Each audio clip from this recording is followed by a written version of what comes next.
அத்தனை செல்வம் நான் பிச்சைக்கு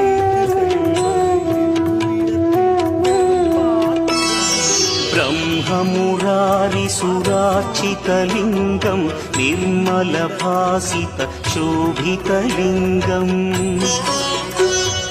जन्मज दुःखविनाशकलिङ्गं तत्प्रणमामि सदा शिवलिङ्गम्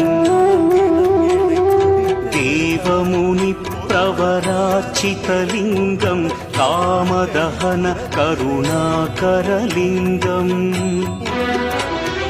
रावणदर्पविनाशकलिङ्गं तत्प्रणमामि सदा शिवलिङ्गम्